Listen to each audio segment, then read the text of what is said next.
Mana nih semangat perempuan Indonesia, perempuan Sulawesi Selatan. Sekali lagi, Assalamualaikum warahmatullahi wabarakatuh. Selamat pagi, salam sejahtera bagi kita semua. Shalom, Om Swastiastu, Namo Buddhaya, salam kebajikan. Apa kareba ibu-ibu? Madeceng, baji-baji jing. Oke deh, kalau begitu saya ucapkan selamat pagi dan selamat datang dalam acara yang luar biasa pada hari ini, Forum Digital Pemberdayaan Ekonomi Perempuan melalui UMKM Digital di era pandemi, persembahan dari Kementerian Komunikasi dan Informatika Republik Indonesia bekerjasama dengan Perempuan Indonesia Maju. Boleh kita berikan tepuk tangan yang paling meriah untuk acara kita pada pagi hari ini. Pertama-tama kami ingin mengucapkan selamat pagi dan selamat datang kepada Dirjen IKP Kementerian Kominfo Republik Indonesia. Dalam hal ini diwakili oleh sosok yang begitu energik, yang begitu semangat, memiliki tingkat kepedulian yang tinggi dan pastinya selalu peduli dengan perempuan di Indonesia. Boleh kita berikan tepuk tangan untuk Ibu Septriana Tangkari. Selamat pagi Ibu, apa kabar? Salam sehat ya, semangat ya pastinya.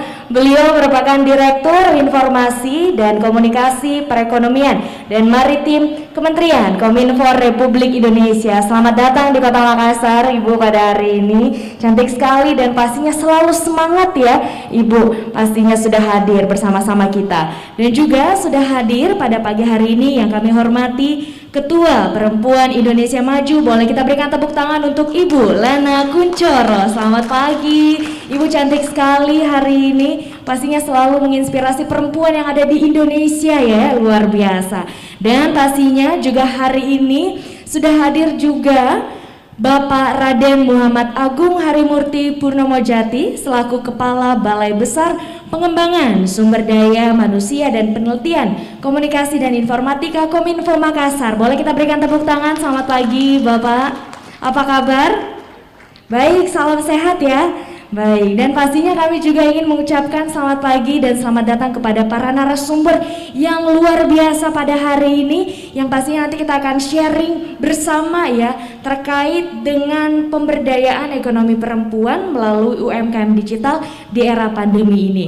Yang pertama, saya ingin menyapa yang sudah hadir secara virtual, founder Piknik Hub dan Jagoan Indonesia, Bapak Dia Satria. Halo, selamat pagi yang sudah hadir pastinya secara virtual pada hari ini. Dan juga kami ingin mengucapkan selamat pagi dan selamat datang kepada Deputi Direktur Kantor Otoritas Jasa Keuangan Regional 6 Sulampua, Bapak Bondan Kusuma. Selamat pagi, boleh kita berikan tepuk tangan. Dan pastinya narasumber kita yang satu ini sosok yang menginspirasi dari Sulawesi Selatan dengan karya-karyanya yang luar biasa. Boleh kita berikan tepuk tangan, siapa lagi kalau bukan Ibu Ida Nurhari. Selamat pagi Ibu, yang pastinya juga merupakan pelaku UMKM Perempuan Indonesia Maju dan beliau juga merupakan Ketua Perempuan Indonesia Maju Sulawesi Selatan. Boleh kita berikan tepuk tangan sekali lagi untuk para narasumber kita. Dan pastinya selamat datang kepada seluruh hadirin, ibu-ibu yang luar biasa pada hari ini, Perempuan Indonesia Maju dari Sulawesi Selatan dan juga Forum UMKM yang sudah hadir. Bapak Ibu hadirin, sebelum kita memulai talk show dengan narasumber kita, pertama-tama marilah kita bersama-sama untuk menyanyikan lagu kebangsaan Indonesia Raya. Hadirin dimohon berdiri.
Hadirin disilakan duduk kembali.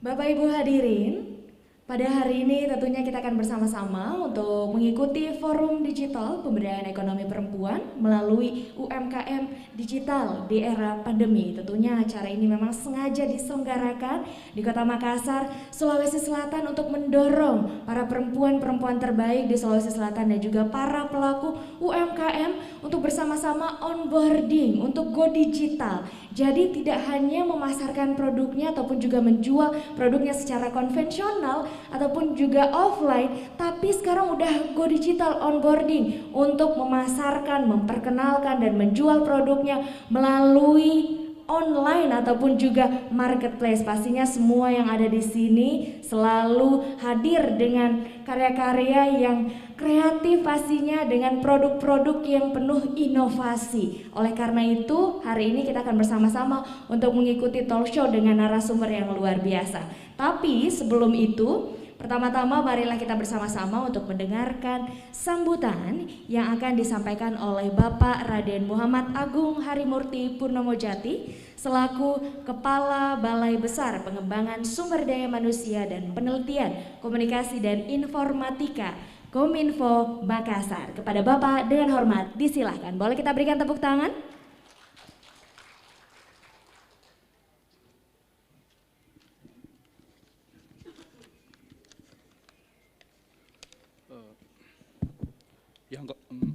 Yang kami hormati Ibu Direktur Informasi dan Komunikasi Perekonomian dan Maritim Kemenfo RI, Ibu Septiana Tangkari.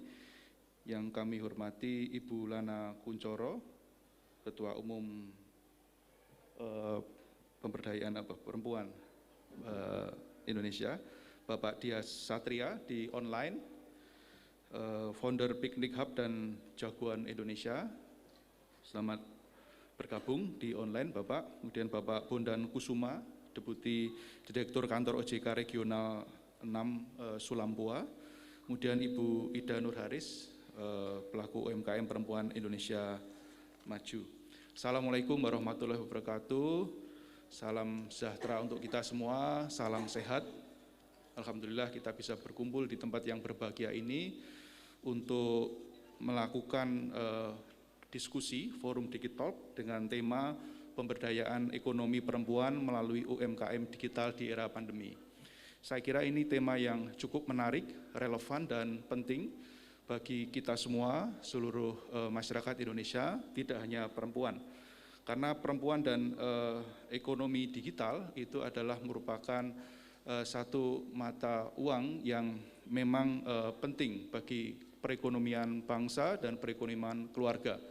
Kita ketahui Indonesia memasuki era ekonomi digital sejak tahun 2014. Begitu kita berhasil merefarming dari akses bandwidth 3G menuju 4G, itu membuat ekonomi digital menjadi salah satu penjuru pembangkit ekonomi Indonesia. Pada tahun 2021 ini diperkirakan omset atau uang yang berputar untuk ekonomi digital itu mencapai 1.300 triliun, sangat besar sekali. Kemudian nanti ketika kita memasuki era 5G, itu akan menjadi sekitar 3.000-an triliun. Ya, 5G sebentar lagi akan bisa dinikmati oleh seluruh rakyat Indonesia. Tetapi data lain itu juga membuat kita agak miris gitu. Jadi ekonomi digital kita maju, kemudian penduduk kita juga banyak, tapi sayang sekali kita masih menjadi pasar. Kita belum menjadi tuan rumah bagi ekonomi digital, karena banyak barang dan produk itu dihasilkan dari luar negeri, sehingga banyak devisa yang keluar dari Indonesia. Nah, ini menjadi tantangan bagi kita semua untuk bagaimana supaya devisa tadi dan produk luar negeri tadi bisa kembali lagi ke Indonesia. Dan salah satunya adalah dengan acara ini, yaitu pemberdayaan ekonomi perempuan melalui UMKM. Kita ketahui bahwa perempuan dan ibu rumah tangga di Indonesia itu mempunyai jumlah yang cukup signifikan gitu. Karena sebelumnya memang masih banyak berhubungan dengan sektor domestik, tetapi dengan adanya internetisasi dan digitalisasi, perempuan lambat laun kemudian bisa memasuki era ekonomi digital. perempuan bisa berbisnis di rumah, bisa mempunyai saham dari perusahaan di perusahaan yang terbuka. Data terakhir menyebutkan bahwa banyak investor saham itu yang didominasi oleh ibu rumah tangga, bahkan sudah mencapai sekitar 20-30% ibu rumah tangga itu punya kontribusi yang cukup tinggi untuk dapat mempunyai saham di perusahaan-perusahaan terbuka. Nah, ini merupakan sesuatu yang cukup positif. Kemudian yang kedua, Indonesia sekarang memasuki era transformasi digital. Ya. Transformasi digital Indonesia mempunyai 4 pilar. Di antaranya adalah yang pertama infrastruktur digital, bagaimana kita menyiapkan infrastruktur supaya kita bisa bersiap untuk melanjutkan transformasi digital. Yang kedua adalah pemerintah digital, kemudian ekonomi digital dan masyarakat digital. Nah, kami dan Ibu Septri berkontribusi yang besar terhadap bagaimana akselerasi transformasi digital diwujudkan. Saya kebetulan adalah Kepala Balai Besar Pengembangan SDM di sini. Jadi kami juga ikut untuk melakukan pemberdayaan masyarakat, kemudian peningkatan kapasitas lewat program Digital Talent Scholarship. Kita berencana melakukan pelatihan yang berhubungan dengan UMKM, Angkatan Kerja Muda, maupun untuk profesional dan pegawai negeri. Tahun depan kita ditargetkan sekitar 200.000 orang untuk bisa meningkatkan kapasitas pengembangan talenta digital di seluruh Indonesia, supaya kita bisa bersaing dan tidak menjadi pasar lagi. Kita harus merebut pasar tersebut dan membuat Indonesia menjadi mandiri, Indonesia menjadi tuan rumah, bahkan kita bisa mengekspor produk-produk digital kita. Demikian, saya sangat mendukung terhadap acara ini supaya nanti bisa sustainable, berkelanjutan, dan supaya nantinya para wanita, ibu rumah tangga, para generasi muda itu dapat berkiprah, berkontribusi, dan mengakselerasi pertumbuhan ekonomi digital, sehingga Indonesia menjadi negara ekonomi digital terbesar di ASEAN dan menjadi negara dengan penghasilan domestik bruto terbesar kelima pada nanti 100 tahun Indonesia tahun 2045. Demikian saya akhiri, kurang lebihnya mohon maaf. Assalamualaikum warahmatullahi wabarakatuh. Waalaikumsalam warahmatullahi wabarakatuh. Boleh kita berikan tepuk tangan untuk Bapak Raden Muhammad Agung Harimurti Purnomojati selaku Kepala BBPSDMP Kominfo Makassar. Pastinya ini adalah semangat untuk kita semua, bagaimana para perempuan yang ada di Indonesia ini bisa bersama-sama untuk mendorong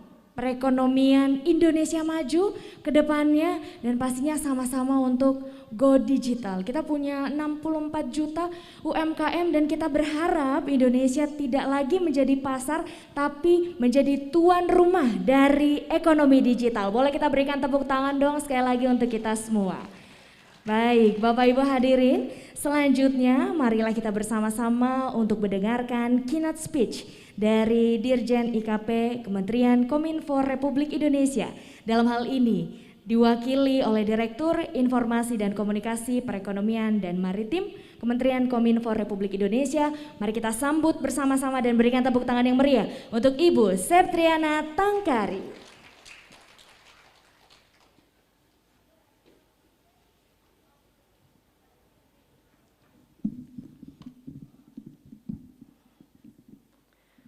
Baik, bismillahirrahmanirrahim.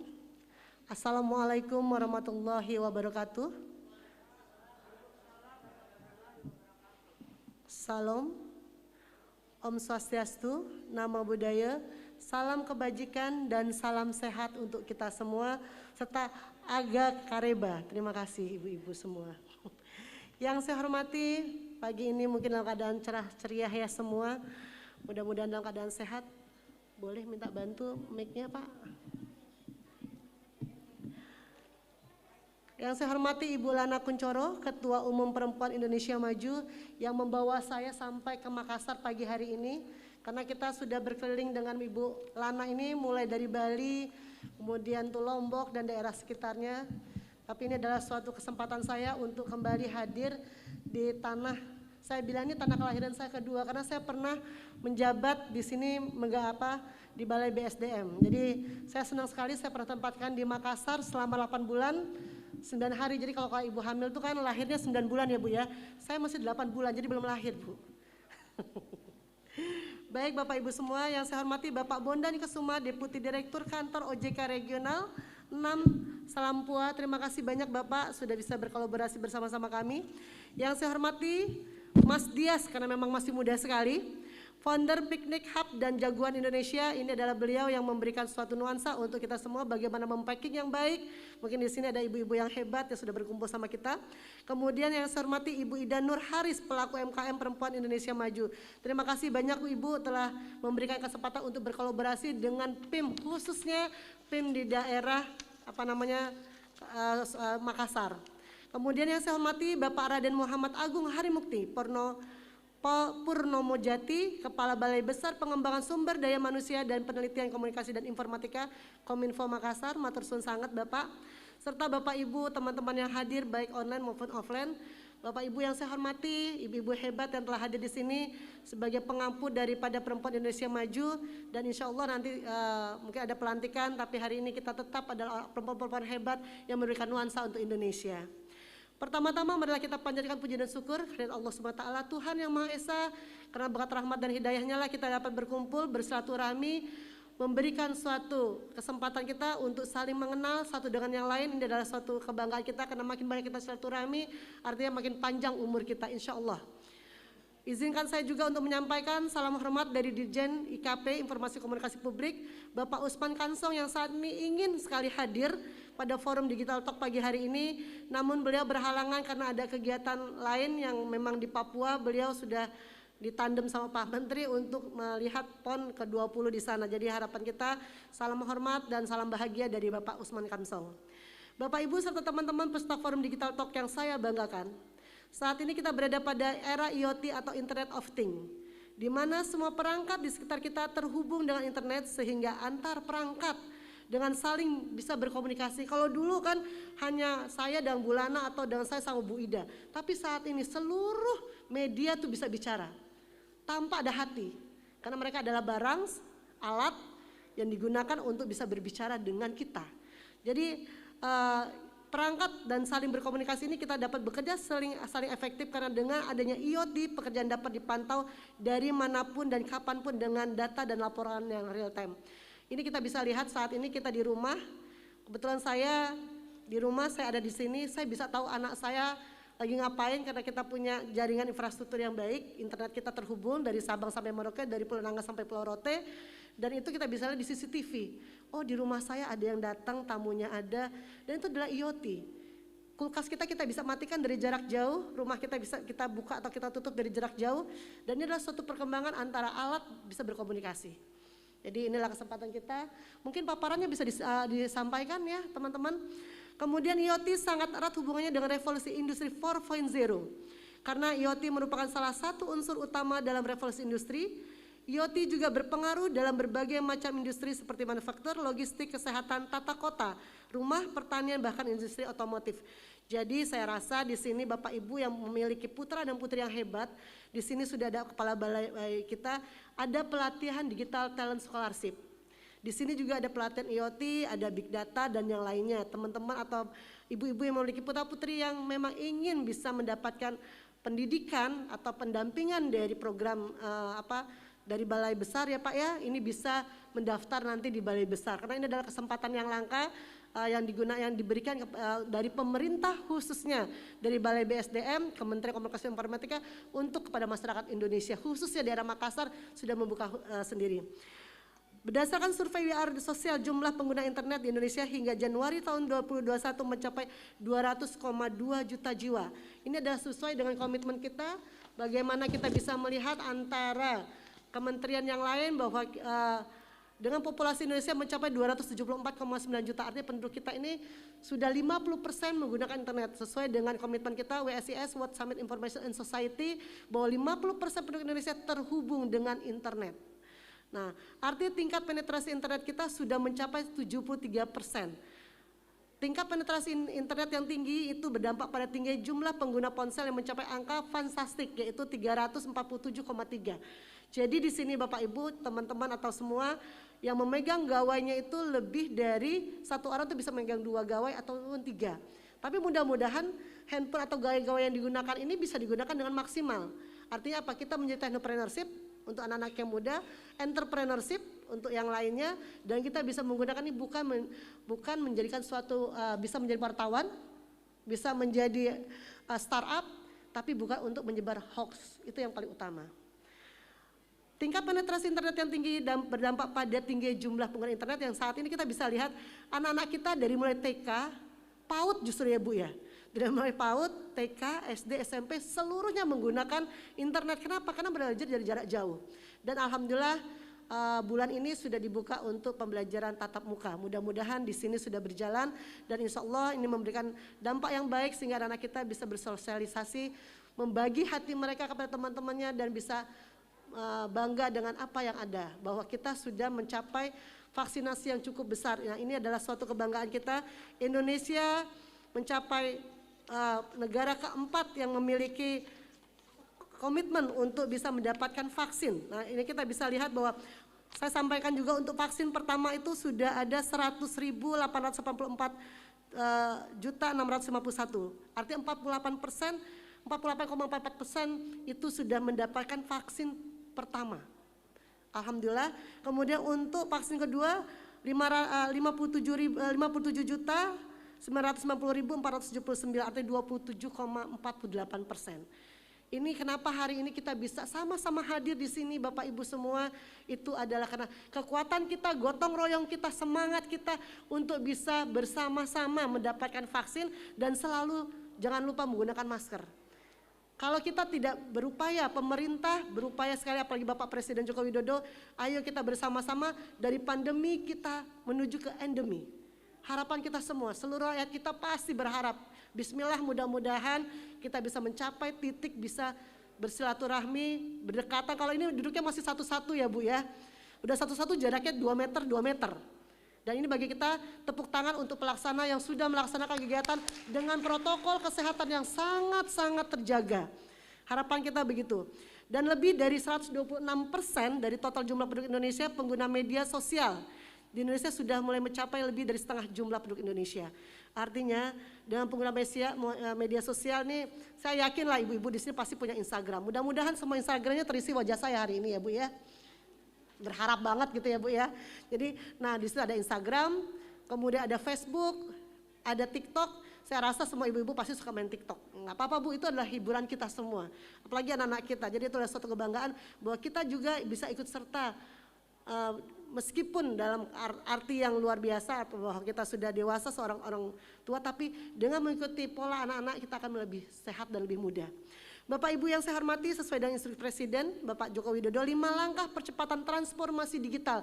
Tadi sudah disinggung oleh Pak Kepala Badan, percepatan perluasan akses dan peningkatan infrastruktur digital. Pertama, ini adalah sudah dilakukan oleh Kementerian Komunikasi dan Informatika dengan membangun 7.536 jaringan infrastruktur mulai dari bawah laut sampai dengan yang lainnya. Kemudian mempersiapkan peta jalan atau roadmap transformasi digital di sektor-sektor strategis. Mempercepat integrasi pusat data nasional, kebetulan kita juga sudah membangun pusat data, dan alhamdulillah dengan aplikasi Peduli Lindungi yang ada, yang saat ini kita gunakan dimanapun kita berada, Bapak dan Ibu mau ke mall, mau ke pasar, mau kemanapun, mau berangkat ke bandara, itu semua ada di aplikasi Peduli Lindungi. Dan itu adalah kerjasama antara Kementerian Komunikasi dan Informatika bersama dengan teman-teman dari Telkom. Saat ini data dari aplikasi Lindungi ini sudah aman, saya sampaikan Ibu, Bapak, karena memang sudah ada di pusat data Kementerian Komunikasi dan Informatika. Kemudian menyiapkan regulasi, skema pendanaan dan pembiayaan transformasi digital. Keempat adalah menyiapkan kebutuhan sumber daya manusia SDM talenta digital. Nah inilah yang saya bilang tadi, kesiapan talenta digital ini digaungkan oleh teman-teman dari Balai SDM dengan program-program tadi, ada Digital Talent Scholarship, kemudian ada juga untuk para pejabatnya, jadi banyak sekali peluang-peluangnya ada. Oleh sebab itu Kementerian Komunikasi sendiri memiliki program prioritas dalam transformasi digital untuk menuju Indonesia yang lebih maju, diantaranya pembangunan infrastruktur internet yang meliputi jaringan backbone dengan panjang 348.442 km, kemudian middle mile network dan last mile network. Ini adalah suatu kesempatan di mana Kominfo membangun jaringan untuk bisa digunakan oleh masyarakat Indonesia khususnya rakyat Indonesia untuk bisa menggunakan jaringan puskesmas. Artinya ada 7.000 puskesmas yang terhubung dengan internet. Jadi kalau sekarang kita sakit, kalau auzubillah min zalik ya Bu, kita datang dari Jakarta, di sini kita sakit, data kita tuh sudah terekam di puskesmas. Artinya kita sudah memiliki dimanapun berada, tidak ada salah data lagi, tidak mengulang lagi. Kemudian Bapak Ibu peserta forum digital yang saya hormati, selain dengan arahan Presiden Joko Widodo, sektor komunikasi pemerintah dalam instruksi Presiden nomor 9 tahun 2015, Menkominfo di bawah Dirjen IKP bertugas sebagai pengampu Government Public Relation, arti GPR. Kenapa saya mungkin banyak sekali menyampaikan, karena memang ini adalah tusinya dari kami, tusinya dari IKP. Tugas GPR adalah mensosialisasikan program pemerintah, memberikan literasi dan edukasi kepada publik, mengkampanyekan program-program prioritas pemerintah, melakukan kontra narasi dan melakukan national branding. Nah, kenapa hari ini kita bersama-sama kita menggerakkan suatu program yang cukup besar dengan judul yang sangat hebat yang dicanangkan oleh ibu-ibu PIM, yaitu pemberdayaan ekonomi perempuan melalui UMKM digital di era pandemi. Ini judul yang paling baik dan ini adalah national branding kita. Mudah-mudahan semua bisa mendapatkan ilmu yang bermanfaat. Saat ini sudah terjadi pergeseran metode transaksi UMKM dari berjual di pasar, di lapak-lapak menjadi pasar digital. Ini kenapa? Ini sudah kita lihat bahwa memanfaatkan media sosial dan membuka toko di marketplace sebagai sarana promosi. Artinya kalau dulu kita buka toko tuh mesti banyak bener Pak peluangnya. Mesti sewa tempat, mesti bayar karyawan, mesti bayar kita mendesain ruangan, tapi sekarang enggak penting itu. Semuanya sudah ada di marketplace. Artinya kita buka toko tanpa dipungut biaya. Mau itu Tokopedia, Blibli, Lazada, Ladara, dan yang lainnya. Ada 126 marketplace yang ada di Indonesia yang tergabung melalui IDEA. Jadi saya rasa Bapak dan Ibu jangan ragu untuk bisa mempunyai toko-toko online. Jangan cuma 1 toko saja, 10 toko. Karena kita tidak dituntut untuk bisa menyiapkan tempat, menyiapkan ruangan, sewa, dan yang lainnya. Jadi kita bisa ternyata telah terdaftar sebagai anggota asosiasi tadi ya Bu ya. Kemudian di masa pandemi sangat terbuka luas potensi ekonomi digital Indonesia. Pada tahun 2020 kontribusi ekonomi digital mencapai 619 triliun. Sehingga menjadi akselerator membangkitkan ekonomi Indonesia. Karena pada saat masa pandemi sangat besar sekali. Menurut data Bappenas pada tahun 2030 Indonesia diprediksi akan mengalami masa bonus demografi, yaitu jumlah penduduk usia produktif antara 15 sampai dengan 64 tahun mencapai 60% dari total jumlah penduduk yang ada. Dan kita bersyukur mudah-mudahan kita masih tetap bisa menghirup napas yang diberikan Allah Subhanahu wa taala. Jumlah UMKM di Indonesia mencapai 65,4 juta UMKM, memiliki kontribusi penting bagi perekonomian negara. Kontribusi UMKM terhadap produk domestik bruto atau PDB Indonesia mencapai 61,07% atau sebesar 8,5 triliun, cukup tinggi sekali. Kita bisa lihat di sini Bapak Ibu semua, jadi masing-masing sudah bisa untuk total lapangan kerja 99%, penyerapan angkatan kerja 117 juta orang, artinya pendekar pendapatan devisa, pendapatan PDB Indonesia itu sudah hadir di depan mata kita semua, bahwa ibu-ibu hebat inilah yang memberikan dampak yang besar kepada Indonesia. Tepuk tangan untuk kita semua ibu-ibu yang hebat. Bapak Ibu yang saya hormati, selain dari sisi penguatan kepedulian dan gotong royong, pemerintah juga hadir membantu berbagai macam sektor. Artinya Indonesia tidak bisa bergerak bersama Bu. Pemerintah tidak bisa hanya menyampaikan program-program nasional, tapi dengan adanya gotong royong hanya ada satu-satunya di Indonesia inilah yang bisa menguatkan kita untuk kita mendapatkan suatu kesempatan kita menyelesaikan seluruh masalah dengan adanya gotong royong. Dari sektor permodalan ada Digiku yang memungkinkan semua pengajuan kredit dan dari UMKM dilakukan secara digital. Artinya gini, Bapak Ibu yang tidak memiliki anggaran keuangan atau kurang untuk biaya tambahan ini bisa meminjam untuk himpunan atau himpunan bank negara atau himbara yang menempatkan dana sebesar 4,2 juta triliun sebagai bantuan finansial bagi 1 juta UMKM. Dan ini sangat mudah sekali. Kita sudah mempunyai toko di marketplace. Di sana kita bisa meminjam uang karena memang ini bekerja sama dengan marketplace yang ada. 168 marketplace yang ada tadi itu terhubung dengan peminjaman yang ada. Jadi jangan ragu-ragu Bu. Kita pinjam di Shopee, Tokopedia, kemudian Lazada dan yang lainnya itu bisa. Kemudian dari sektor belanja pemerintah, ini LKPP. Aplikasi memudahkan UMKM untuk mengakses pengadaan barang dan jasa pemerintah. Alokasi anggarannya adalah sebesar 20% dari APBN untuk UMKM. Jadi kalau kita punya hijab, kita punya hijab yang bagus terus kita jual di UMKM itu kita masukkan, kita daftarkan ke LKPP, pemerintah siapapun belanja akan membeli gitu. Kemudian masker saat ini daftarkan, misalnya di sini ada ciri khas nih dengan kain yang ada buat masker khusus untuk daerah Makassar. Kita masukkan dalam UMKM dan kita mendaftarkan UMKM kita ke LKPP, itu pun akan dibeli oleh pemerintah karena 20% dari penghasilan dari pendapatan belanja nasional itu harus belanja di LKPP. Artinya satu kementerian itu 2 miliar sampai dengan 2,5 miliar. Nah ini kesempatan kita UMKM untuk bisa mendaftar di LKPP dan dibeli barangnya dengan pemerintah. Kedua dari sektor BUMN, nah BUMN juga nggak mau kalah, anggaran juga banyak dan kesempatan juga ada. Jadi Kementerian BUMN meluncurkan plafon pasar digital atau PADI. PADI UMKM berupa program belanja produk lokal UMKM sebesar 18,52 triliun.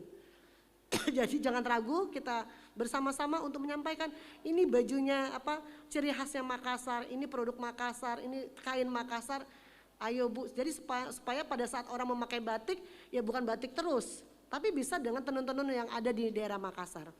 Selain itu ada juga bantuan Presiden Banpres produksi usaha mikro bagi 12 juta pelaku usaha dengan total anggaran 28,8 triliun. Bantuan ini khusus untuk pelaku usaha mikro yang belum mendapatkan akses, artinya di sini Bapak Ibu bisa bekerja sama datang ke Dinas Koperasi dan UMKM untuk bisa mendapatkan dana bantuan support 1,2 juta. Dan ini bekerja sama dengan Bank BRI. Harapan saya kenapa banyak anak-anak kita yang lagi kuliah ingin membuat program-program ya istilahnya menjual produk-produk mereka lah yang kecil-kecil. Kenapa nggak kita bantu mereka? Ayo nak, kita pesan di sini, datang ke usaha kecil dan menengah, itu adalah bantuan daripada Bapak Presiden Republik Indonesia. Terakhir adalah insentif pajak dan pembebasan pembayaran PPh final sebesar 0,5% bagi pelaku UMKM. Salah satu upaya lainnya untuk mendukung UMKM dan sekaligus mendorong masyarakat membeli produk lokal adalah program yang sangat hebat yang dicanangkan oleh Bapak Kementerian Maritim, yaitu Bapak Luhut Binsar Panjaitan. Itu Gerakan Nasional Bangga Buatan Indonesia yang disingkat dengan Gernas BBI, yang merupakan program nasional yang diluncurkan oleh Bapak Presiden Republik Indonesia pada tanggal 4 Mei tahun 2020. Gernas sejalan dengan visi Presiden kita yang menjadikan Indonesia sebagai the next digital energy of ASEAN. Artinya kita cukup bangga karena Bapak Presiden kita bangga dengan bangsanya, dan kita juga sebagai pengampu daripada UMKM harus bangga dengan produk Indonesia. Itu yang utama. Data terakhir dari pertengahan tahun 2021 terhitung sudah 6 juta UMKM yang telah berpindah dari ruang digital secara onboarding, dan keberhasilan ini merupakan suatu hal yang sangat kita karuniakan karena memang awalnya kita waktu satu cuma ditargetkan hanya 2 juta. Tapi dengan komitmen dan gotong royong dari 17 kementerian terkait, ini bisa mencapai 6 juta dan saat ini sudah mencapai 12 juta UMKM yang masuk menjadi onboarding. Jadi jangan ragu, ini adalah kesempatan kita dengan adanya pandemi ini bukan menjadikan kita malahan terpuruk, tapi dengan adanya pandemi ini justru menaikkan target penjualan kita karena semua orang membeli secara online.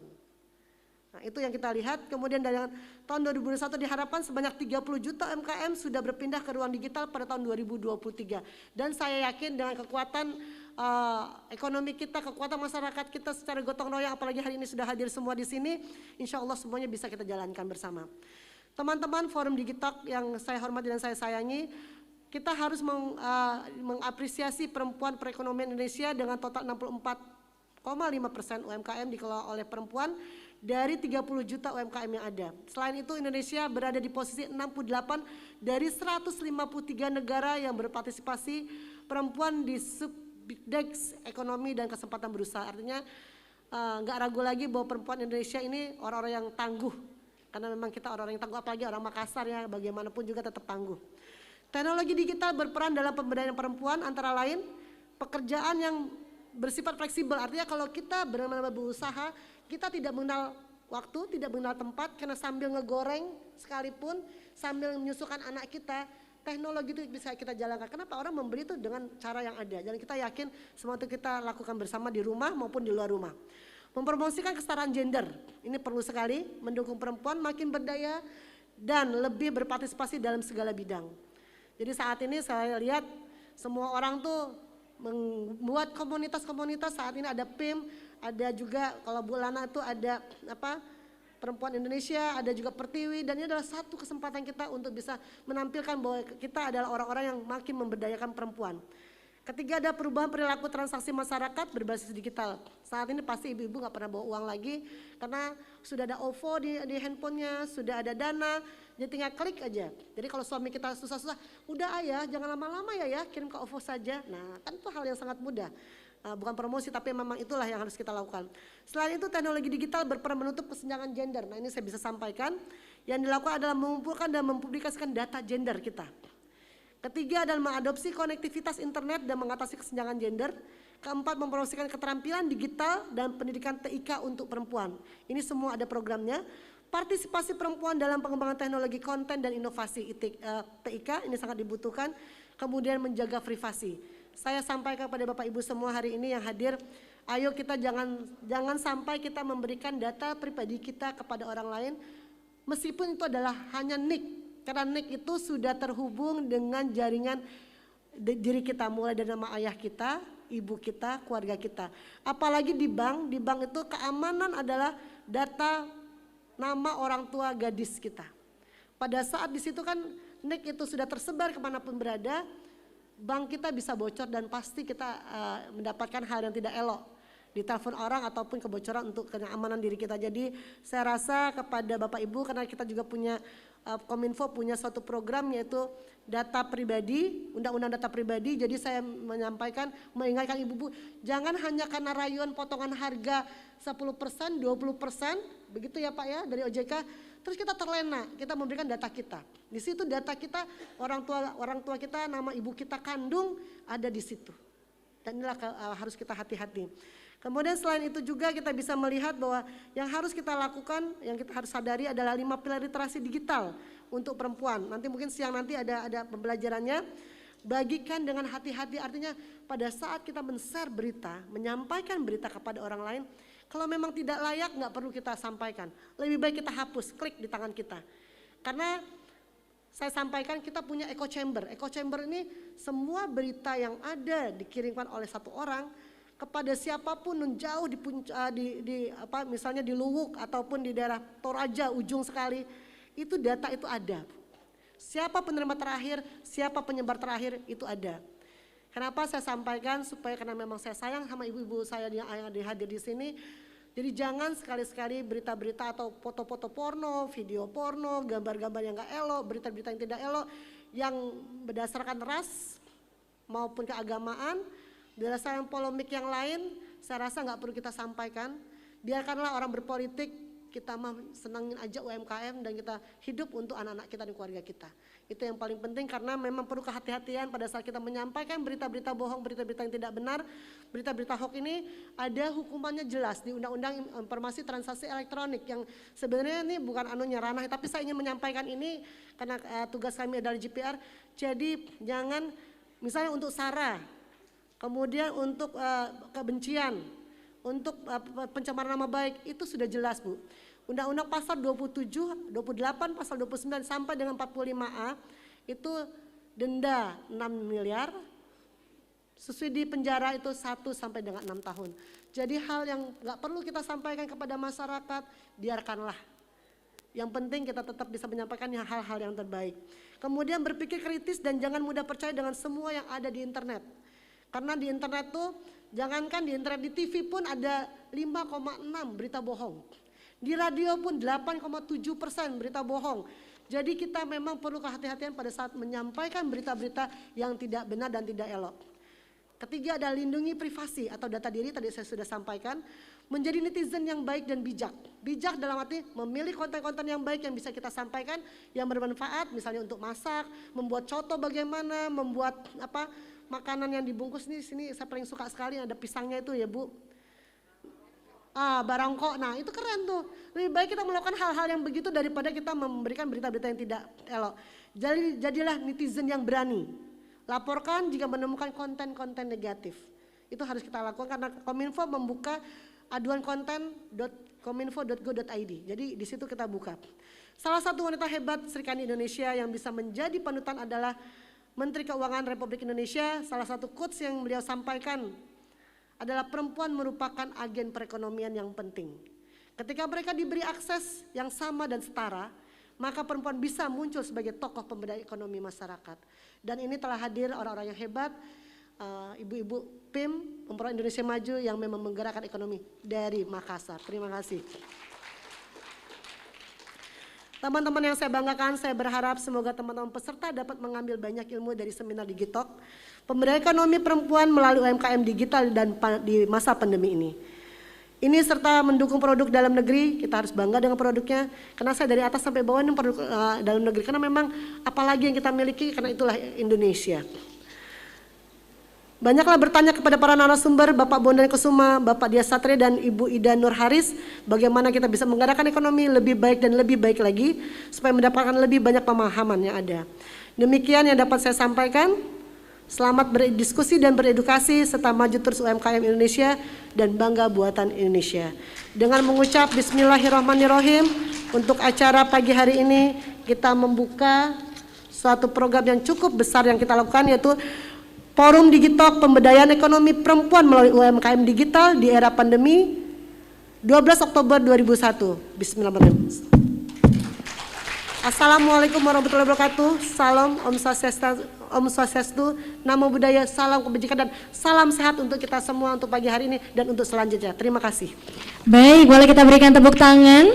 Kami mohon kesediaan Ibu untuk tetap berada di atas panggung untuk berfoto bersama terlebih dahulu. Kami mengundang dengan hormat Ibu Lana Kuncoro, Ketua Perempuan Indonesia Maju untuk berfoto bersama. Kami juga mengundang dengan hormat Bapak Raden Muhammad Agung Harimurti Purnomo Jati untuk berfoto bersama. Dan juga untuk seluruh narasumber kami mengundang dengan hormat Bapak Bondan Kusuma dan Ibu Ida Nur Haris. Mohon berkenan untuk bergabung berfoto bersama dengan Ibu Septriana Tangkari, dan juga secara virtual akan berfoto bersama Bapak Dia Satria, Mas Dia Satria. Baik, kami persilahkan untuk mengambil tempat.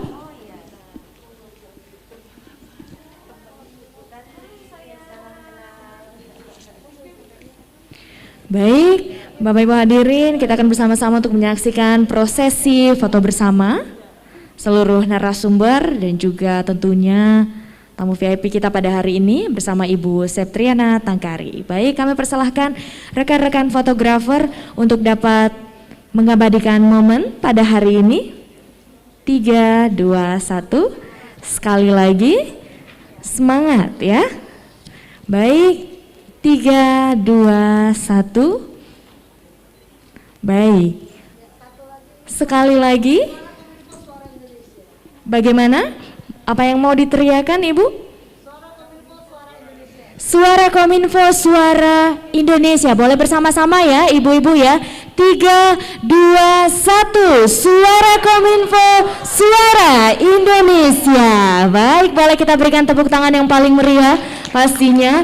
Terima kasih. Dan untuk narasumber kita Bapak Bondan Kusuma dan Ibu Ida Nur Haris, mohon berkenan untuk langsung menempati tempat yang telah disediakan untuk kita bersama-sama akan talk show ya untuk nantinya pada hari ini. Baik, Bapak Ibu hadirin, dan itu artinya Forum Digital Pemberdayaan Ekonomi Perempuan melalui UMKM Digital di era pandemi telah resmi dibuka, dan pastinya kita akan bersama-sama untuk mengikuti talk show yang luar biasa pada hari ini dalam Forum Digital dengan narasumber-narasumber yang luar biasa. Baik, Bapak Ibu hadirin, pastinya langsung saja boleh kita sambut bersama-sama narasumber kita, Bapak Bondan Kusuma selaku Deputi Direktur Kantor Otoritas Jasa Keuangan Regional 6 Sulampua, dan Ibu Ida Nur Haris selaku Ketua Perempuan Indonesia Maju Sulawesi Selatan dan pelaku UMKM Perempuan Indonesia Maju. Sekali lagi boleh kita berikan tepuk tangan Bapak Ibu untuk narasumber kita yang luar biasa. Silahkan. Dan juga sudah hadir secara virtual Mas Dia Satria selaku founder Piknik Hub dan Jagoan Indonesia. Apakah sudah bergabung bersama kita pada hari ini? Kita ingin sapa, halo, selamat pagi, apa kabar? Sehat. Salam sehat ya, baik. Pagi, Baik, terima kasih sudah bergabung. Baik, Bapak Ibu hadirin, langsung saja kita akan bersama-sama untuk mengikuti forum digital pemberdayaan ekonomi perempuan melalui UMKM digital di era pandemi. Tentunya kita bersama-sama mengetahui kita memiliki 64 juta UMKM yang berkontribusi hingga 60% untuk pendapatan domestik bruto nasional, dan pastinya tadi juga sudah disampaikan bahwa 37 UMKM diantaranya ini dikelola oleh perempuan-perempuan hebat. Boleh tepuk tangan dulu dong untuk perempuan Indonesia yang luar biasa. Dan bagaimana kemudian UMKM ini bisa onboarding ya, sama-sama untuk memasarkan dan menjual produknya tidak lagi secara offline tapi secara online di marketplace, sehingga mudah diakses nih oleh calon pembeli. Dan pastinya cita-cita kita bersama bahwa Indonesia bisa menjadi tuan rumah dari ekonomi digital, tapi bukan lagi menjadi pasar, karena kita punya usia produktif yang begitu banyak dan juga angkatan kerja perempuan juga yang begitu bertambah. Pastinya kita akan bersama-sama untuk bahas semuanya dalam forum digital pemberdayaan ekonomi perempuan melalui UMKM digital di era pandemi. Baik, halo Ibu Ida Nurharis, apa kabar? Baik, Bapak Bondan, apa kabar? Baik, nah sebelum kita akan berbincang dengan Ibu Ida Nurharis dan juga Bapak Bondan Kusuma, terlebih dahulu kita akan langsung terhubung dengan Mas Diah Satria selaku founder Piknik Hub dan Jagoan Indonesia. Mungkin boleh disampaikan nih kepada seluruh audiens yang udah hadir secara langsung di sini dan juga secara virtual melalui Zoom meeting dan juga YouTube. Gimana nih untuk melangkah onboarding, gimana untuk bisa memasarkan produk kita di marketplace, gimana nih caranya, tantangan yang harus dilewati itu seperti apa? Langsung saja kalau begitu boleh kita berikan tepuk tangan untuk Mas Diah Satria, founder Piknik Hub dan Jagoan Indonesia, silahkan. Baik, bismillahirrahmanirrahim. Assalamualaikum warahmatullahi wabarakatuh. Terima kasih sekali info Bu Satria Hari terima kasih atas kesempatan yang diberikan. Kapan di era digital ini meskipun kita terpisah, tapi insya Allah kita bersama secara digital. Saya ingin sharing apa yang ingin saya sampaikan. Boleh diberi kesempatan untuk share screen. Saya akan share screen sendiri ya. Oke, bisa dibantu dari teman-teman ya.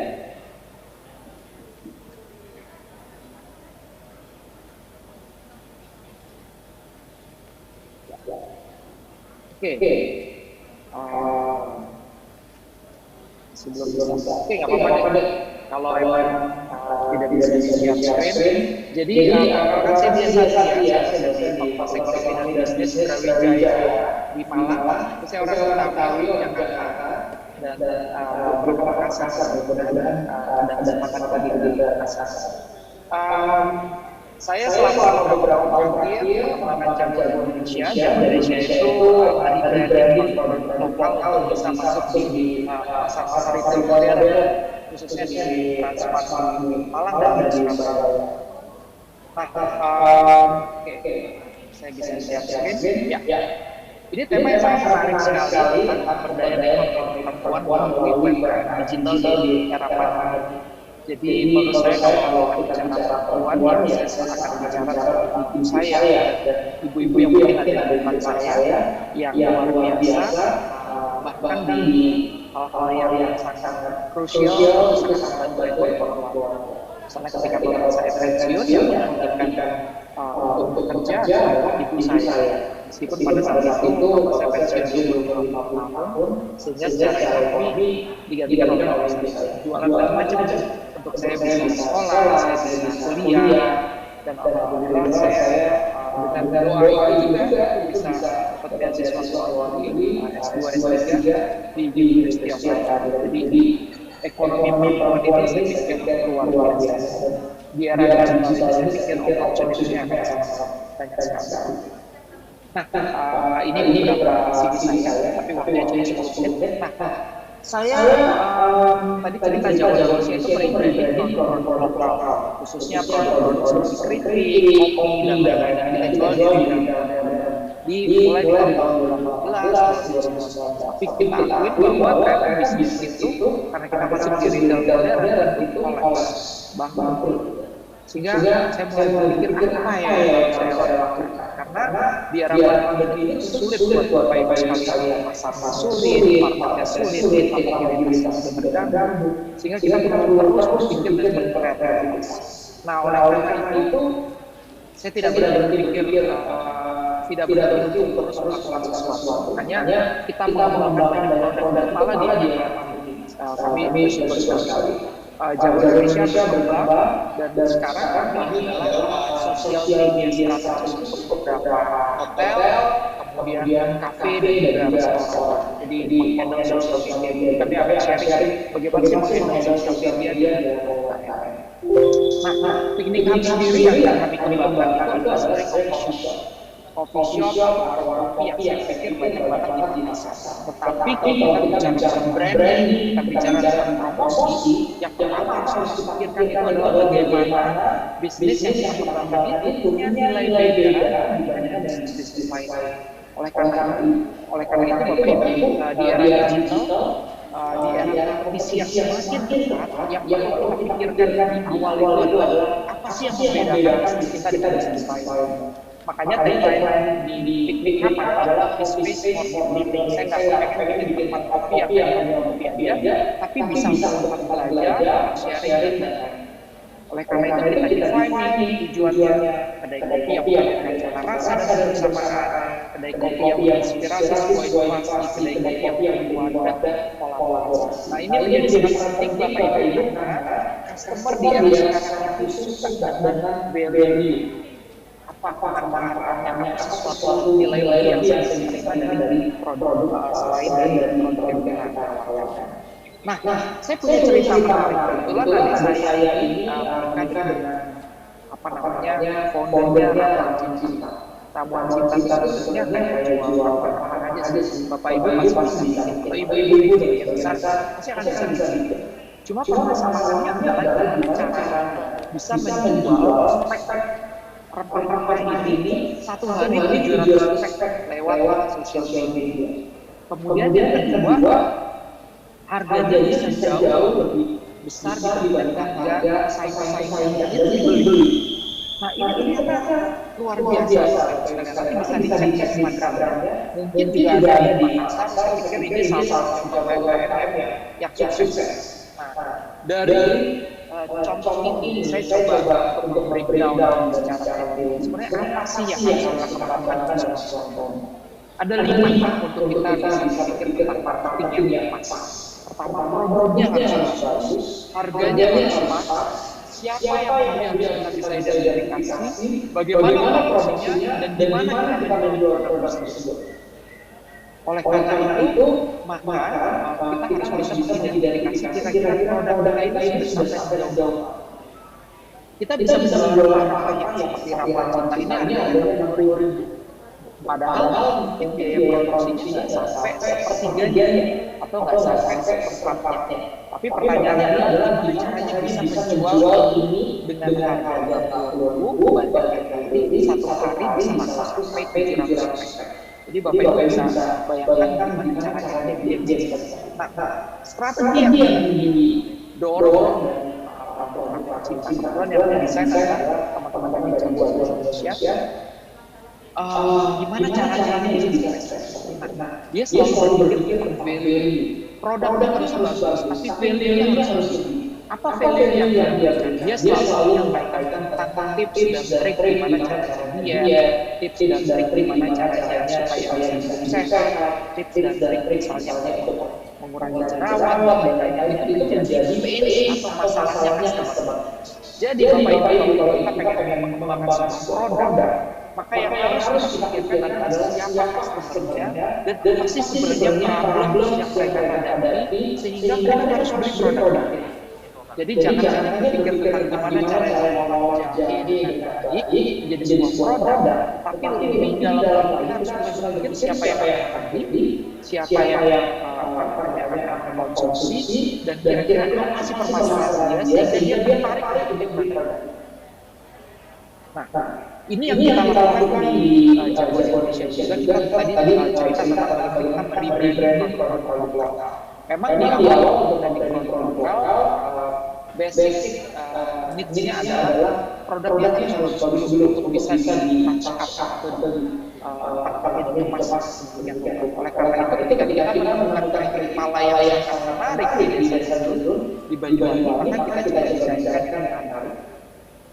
Kenapa desain ini? Kembali lagi tadi yang saya sampaikan, customer-nya sudah saya define, customer-nya adalah muda atau mahasiswa yang karena transaksi itu tepatnya lokasinya di sebelahnya Universitas Al-Azhar, sehingga ada ribuan mahasiswa yang pergi ke sana dan itu menikmati produk-produk dari Jagoan.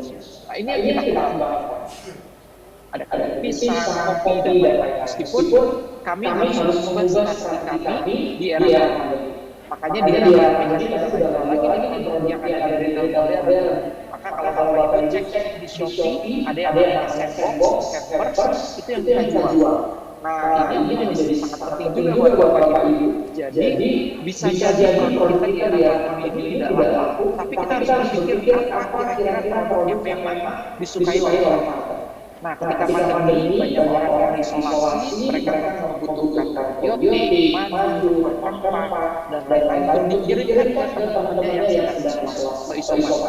Nah, oleh karena itu kami di Shopee, di Tokopedia juga mengembangkan produk namanya Sandbox. Jadi Bapak Ibu atau Ibu-ibu sekalian jangan khawatir bahwa di setiap opportunity, di setiap masalah itu selalu ada peluang yang bisa kita kembangkan. Nah, kalau kita bicara kemasan, kita selalu bicara pada kita ada posisi. Ibu juga sudah paham banget. Artinya kemasan itu adalah yang pertama kali mereka lihat ketika mereka ingin membeli sebuah produk. Makanya kalau misalnya ibu itu mempunyai produk, jangan hiraukan tentang bagaimana logonya, bagaimana kemasannya, dan banyak banget referensi yang Bapak Ibu bisa cek di Instagram, Pinterest, untuk bisa dijadikan apa-apa. Ini sebagai contoh misalnya kopi Satria yang saya desainkan untuk salah satu desa di Taman Satria. Artinya apa? Bahwa saya tahu di wilayah tersebut punya kopi yang sangat baik, sangat enak, karena tanam di ketinggian yang sangat cukup. Tapi bagaimana ini bisa harga naik kelas, bisa apa namanya disukai oleh konsumen? Makanya ini harus didesain secara lebih menarik lagi. Dan apa patokannya yang saya lakukan? Ya, saya melihat banyak kompetitor saya, misalnya Starbucks, dia membuat kemasan yang menarik, dan saya coba ikutin, saya coba modifikasi dengan nilai-nilai yang saya ambil dari nilai-nilai. Nah, yang kedua yang saya ingin sampaikan di momen ini adalah tentang emotional branding bahwa sekarang di era pandemi ini kita sangat terbatas untuk bisa pergi kemana-mana. Oleh karena itu, market kita itu adalah market yang tidak jauh-jauh dari sekitar komunitas kita, saudara kita, keluarga kita, teman-teman kita. Dan untuk bisa membuat mereka tertarik untuk datang ke warung saya, maka yang saya dorong adalah emotional branding. Emotional branding yang saya lakukan itu adalah bagaimana membawa rasa, membawa empati, membawa perhatian untuk bisa serve customer saya. Kalau bisa di serve kopi dari yang saya buat sendiri, mereka akan lebih tertarik. Makanya Bapak Ibu sekalian, makanya Bapak Ibu sekalian, kalau misalnya kita membangun sebuah produk, jangan lupa bahwa yang harus kita pikirkan adalah bagaimana membawa rasa itu menjadi penting di masyarakat. Oke, next. Saya coba Nah, ini mungkin contoh yang yang kurang baik ya, tapi ini menarik banget. Jadi saya sekolah di Dinas Culture and Wine. Jadi saya sekolah di sekolah wine dan makanan di industri yang lain. Jadi meskipun saya tidak di wine, Bapak Ibu, jadi saya mempelajari bagaimana desain, bagaimana promosi, bagaimana dia membawa emotional branding itu membawa minati. Nah, saya selalu nanya apa sih dari produksi wine yang dilakukan oleh basicnya cuma jualan, tapi pertanyaannya adalah gimana caranya mereka bisa menjual hingga 100 sampai 200 ton. Maka dia selalu bilang bahwa kuncinya adalah desainnya yang menarik, dan yang kedua adalah bagaimana bisa menciptakan sebuah cerita, sebuah empati, bahwa orang tidak sekedar membeli produk itu aja, tapi orang bisa merasakan kehadiran kamu untuk bisa menikmati produk tersebut. Maka kenapa ketika saya berjualan kopi misalnya, itu tidak hanya menghadirkan kopi yang enak, tapi bagaimana empatinya, perhatian itu jadi sangat penting dirasakan. Apalagi ibu-ibu ini kalau misalnya sudah diperhatikan dengan penjualnya, wah itu pasang handphone dipegang, foto, diviralkan, TikTok, Instagram, sosial media. Sama halnya dengan contoh ini, sepatu made in Australia yang memang dicintai oleh warga Australia sendiri. Jadi Bapak Ibu, yang ingin bisa saya sampaikan ini adalah ketika kita ingin mendukung UMKM digital lokal, maka yang harus kita dukung adalah UMKM lokal sendiri, pakai produk-produk pakai lokal, ya, pakai jasa lokal, sepatu lokal. Meskipun dalam konteks harga itu bisa jadi lebih mahal di produk, tapi kecintaan itu yang harus kita dorong. Sebenarnya ini juga selalu disampaikan oleh Pak Jokowi di setiap kesempatan, bahwa ketika beliau datang di setiap tempat, beliau selalu mengedepankan produk-produk lokal. Misalnya ketika beliau di Papua, motornya bisa anak-anak lokal, yang diproduksi di dalam negeri, kemudian didesain sepatu di dalam negeri. Jadi ini sudah menjadi sebuah gerakan nasional untuk mendukung bangga buatan Indonesia. Tambah Bapak Ibu ini beberapa sharing Bapak Ibu bisa pelajari dan bisa lihat, nanti bisa follow Instagramnya, sering buat beberapa tips dan trik tentang marketing, tentang branding di Instagram kita di Indonesia. Ini beberapa produk yang saya buat, jadi selain saya bikin di coffee shop, saya juga bikin produk tote bag, ada sling bag, ada sweater, ada jogger bag, dan lain-lain mereknya adalah Big. Oke? Nah, ini beberapa slide yang saya lihat bahwa di era pandemi ini kita harus terus belajar. Maka saya belajar dari salah satu buku namanya Startup. Jadi kenapa sih banyak perusahaan muda yang sekarang itu bisa mengalahkan perusahaan yang sudah lama established di Indonesia? Karena di salah satu itu mereka bilang, jadi siapa yang tidak belajar dia akan kalah dalam kompetisi. Maka terus belajar dalam startup ini adalah fokus pada apa yang kita lakukan, terus mencari inspirasi, terus mengevaluasi kinerja customer, terus mempelajari customer, dan terus mengembangkan. Jadi setiap hari selalu ada produk baru yang kita selalu kembangkan. Dan branding itu selalu fokus pada keunikan kita, apa yang menjadi beda. Makanya dia tidak satu, yaitu dan satu. Temukan keunikan kita itu terapa dan sesungguhnya apa. Itu yang menjadi basic uniknya sebuah produk, dan itu yang menjadi branding sebuah produk. Oke, tahapan brandingnya tetap fokus pada siapa customer-nya, gitu ya. Karena kita tidak bisa membuat kemasan sebuah branding tanpa melihat siapa yang akan membeli. Kalau misalnya marketnya ada ibu-ibu muda, warna yang harus dipilih adalah warna yang relevan dengan customer tersebut. Nah, ini beberapa video. Oke, beberapa video yang bisa dilihat Bapak Ibu dari Jagoan Sosial. Oke, juga ada artikel yang bisa dilihat di website Jagoan Sosial. Oke, dan ini beberapa referensi itu Bapak Ibu yang kita lihat masak bisa dilihat di Pinterest. Jadi kalau misalnya Bapak Ibu pengen mengikuti branding dari produk, kita bisa benchmarking dari produk-produk yang ada di dalam Pinterest. Dan Canva misalnya ini salah satu hal yang mungkin bisa dipelajari sama anak-anak ibu untuk membuat promosi produk yang Bapak Ibu kembangkan. Dan yang terakhir yang mungkin bisa saya sampaikan, MDUI banyak strategi, banyak pelajaran dari pengusaha-pengusaha dan bos-bos yang banyak sekali. Tapi ada hal yang paling penting yang saya pelajari dari usaha dan dari beberapa market tentang bagi dan beri, tentang bagaimana kita di dari apa yang kita lakukan bagi ini memberikan impact positif yang ternyata punya banyak efek terhadap bisnis kita ke depan. Nah, mudah-mudahan itu yang bisa saya sampaikan, bermanfaat. Terima kasih. Assalamualaikum warahmatullahi wabarakatuh. Waalaikumsalam warahmatullahi wabarakatuh. Boleh kita berikan tepuk tangan untuk Mas Dias Satria, founder Piknik Hub dan Jagoan Indonesia. Tadi udah memberikan motivasi nih dan juga inspirasi kepada kita semua, khususnya ibu-ibu yang udah hadir pada hari ini. Ternyata untuk menjadi pelaku UMKM, untuk produknya ini menarik, dibeli oleh customer tuh gimana kita bisa branding produk kita dan punya nilai beda dibandingkan dengan produk-produk yang lain. Jadi pastinya ini menjadi hal juga nih yang perlu diperhatikan ya. Jadi apa nih yang disukai dan juga dibutuhin oleh pasar. Terima kasih Mas Dias.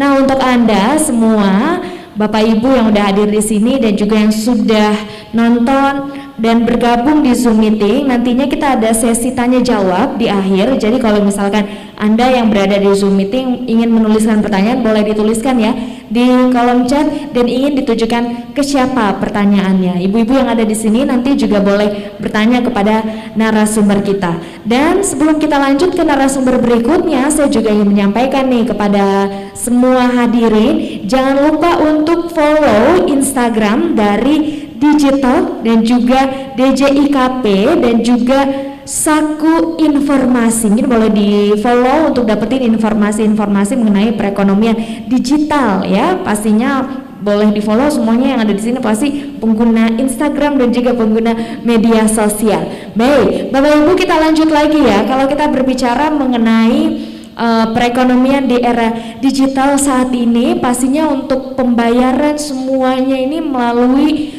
digital ya. Kita transfer melalui m-banking ataupun juga transfer virtual account, dan sekarang juga banyak sekali platform-platform pembiayaan. Ada OVO, Dana, GoPay, kita sisa tap aja, ada link aja, dan masih banyak lagi. Lalu bagaimana nih untuk transaksi kita tuh tetap aman, khususnya juga para pelaku UMKM yang memasarkan dan juga menjual produknya di marketplace, mungkin bagaimana nih transaksi agar tetap aman bersama dengan customer, bagaimana pengawasannya sendiri dari Otoritas Jasa Keuangan. Hal ini akan dibahas langsung oleh Bapak Bondan Kusuma selaku Deputi Direktur Kantor Otoritas Jasa Keuangan Regional 6 Sulampua. Boleh kita berikan tepuk tangan untuk Bapak Bondan Kusuma.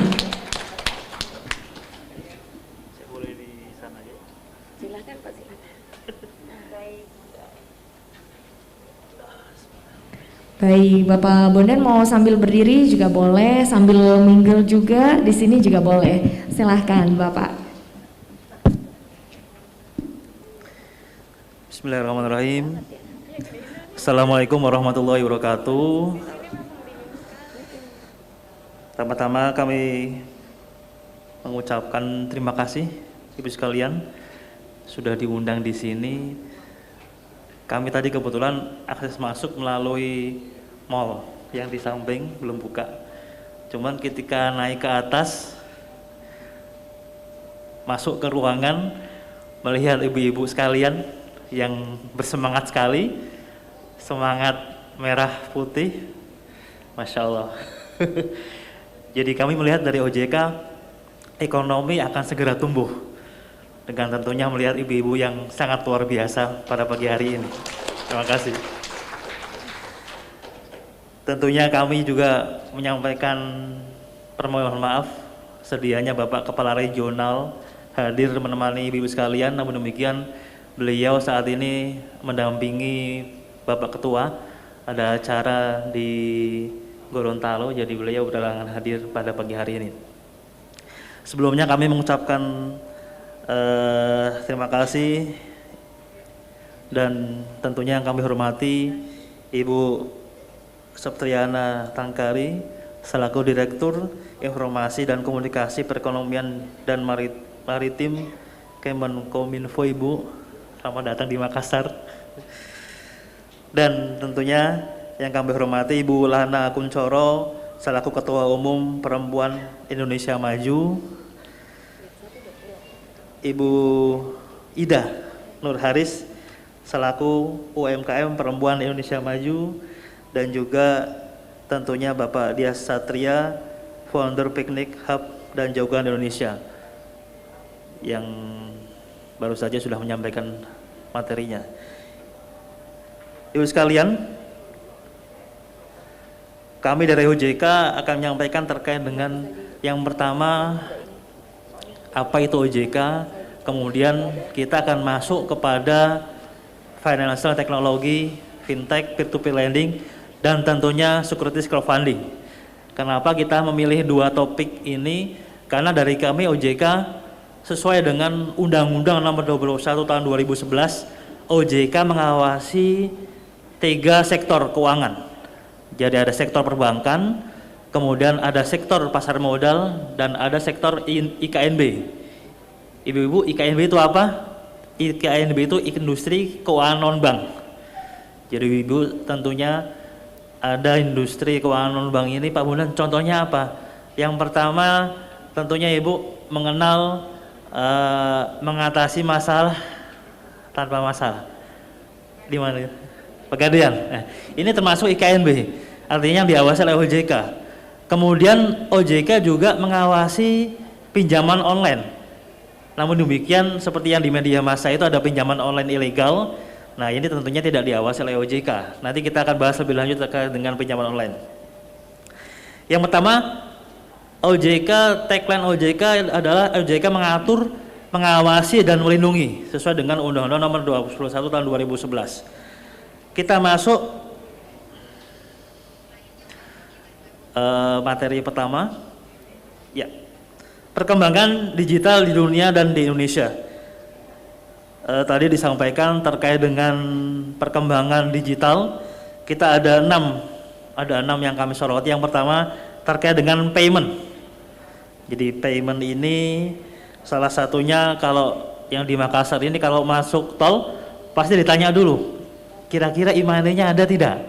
Nah, ini salah satu perkembangan bagaimana payment ini melakukan inovasi-inovasi secara digital. Yang kedua, e-wallet. Ibu sekalian, sekarang kita kalau keluar rumah ketika tertinggal dompet atau tertinggal handphone, kira-kira milih mana yang tertinggal? Dompet ya. Karena uang sudah ada di handphone. Jadi bayangkan, ini tidak terjadi 3-5 tahun sebelumnya. Ini sangat pesat sekali perkembangannya. Kemudian yang kedua, crowdfunding. Jadi tadi sebelumnya disebut, jadi OJK ini pengawasannya terkait dengan industri jasa keuangan. Jadi terkait dengan payment system itu masih berada di Bank Indonesia. Jadi kita kolaborasi antara Bank Indonesia dan OJK dalam pengawasan. Kemudian yang kedua, crowdfunding. Crowdfunding bagaimana kita crowdfunding ini ada peer-to-peer lending dan equity based crowdfunding. Kemudian ada juga digital banking. Ibu sekalian, kalau mencermati POJK, OJK sudah mengeluarkan peraturan OJK terkait bank digital. Jadi ini akan kita bahas lebih lanjut lagi di sesi yang lebih luas, karena bank digital ini sesuatu yang sangat menjanjikan sekali. Kita melihat digital ini sudah merambah kemana-mana. Kalau dari otoritas tidak segera menangkap untuk mengaturnya, maka perlindungan masyarakat tentunya menjadi terabaikan. Kemudian kita juga ada capital market, insurtech, dan supporting fintech.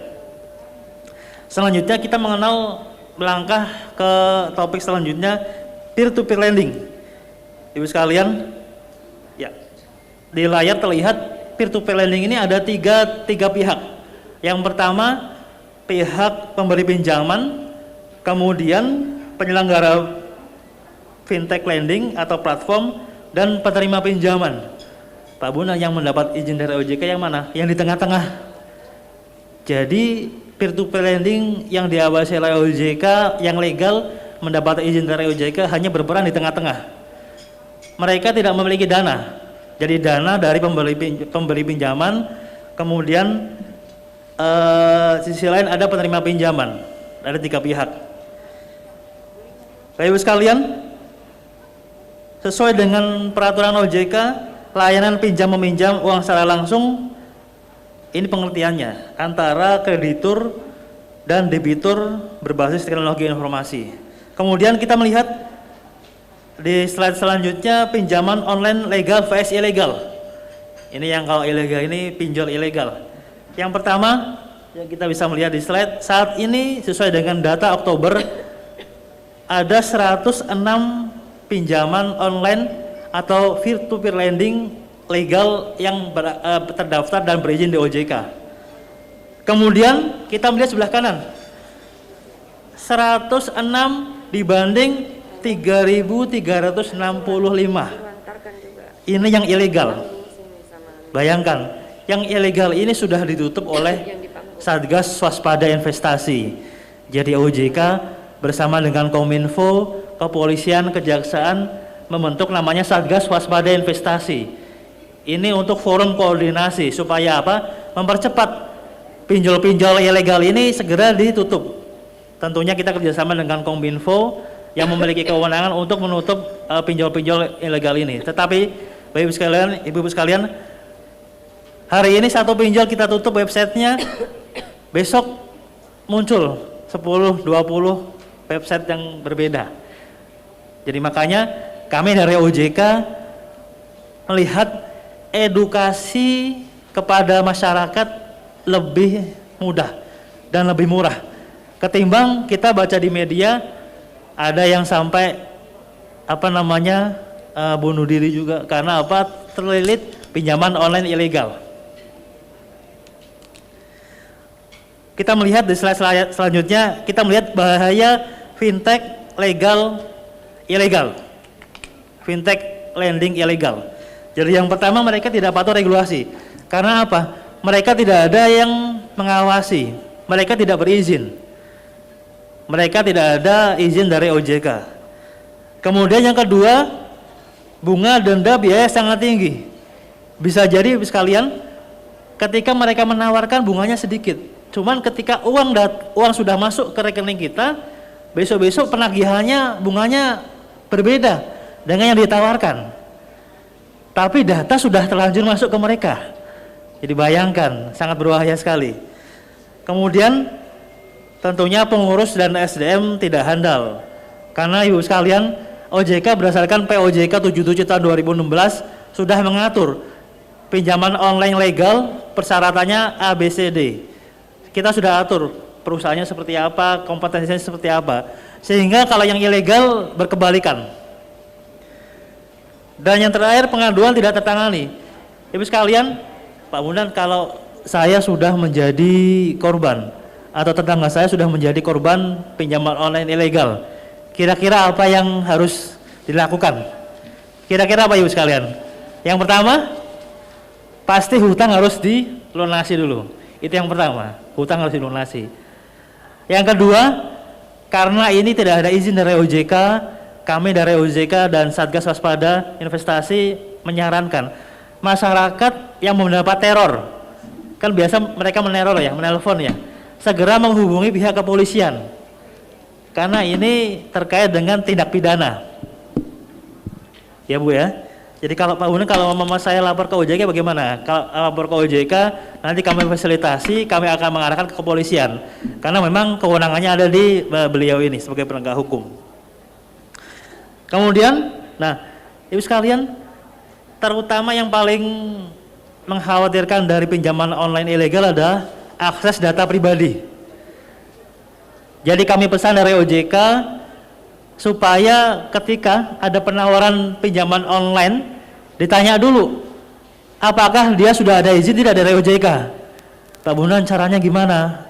Kita ada 106 perusahaan. Ibu bisa menelpon ke 157 kontak OJK atau nomor WhatsApp 081, sangat mudah sekali, 081 157 157 157. Coba Ibu sekarang WA ke 081 157 157 157, ketik di situ dana cepat. Nanti ada respon di situ. Itu ada izin nggak dari OJK? Nah, ingat Bu ya. Karena apa? Ketika Ibu menggunakan pinjaman online ilegal, ketika mengokekan untuk mengakses data pribadi semua di handphone akan tersedot di situ. Sehingga nanti tiba-tiba Pak RT jadi tahu saya punya pinjaman, kemudian tetangga jadi tahu, kemudian bos yang di kantor jadi tahu. Nah, bahaya sekali Ibu sekalian. Selanjutnya tadi sudah peer-to-peer lending, kita masuk kepada securities crowdfunding. Jadi securities crowdfunding ini ada pemodal yang lebih dari satu berkumpul memberikan modal supaya bisa dimanfaatkan oleh UMKM. Jadi ini latar belakangnya. Pertama, perkembangan teknologi informasi pada industri jasa keuangan memicu inovasi teknologi yang semakin memudahkan masyarakat mengakses produk keuangan. Jadi kemajuan teknologi. Yang kedua, di sisi lain startup UMKM yang luar biasa ini mereka punya keahlian, namun akses kepada keuangan mereka kurang. Mereka mau masuk ke perbankan, ditanya dulu laporan keuangannya seperti apa. Nah, mereka kesulitan. Nah, kami dari OJK ada beberapa perusahaan-perusahaan, ada perbankan, kemudian ada perusahaan pembiayaan. Ketika UMKM ini tidak bisa mendapatkan pembiayaan dari mereka, kita menawarkan. Salah satunya tadi peer-to-peer lending.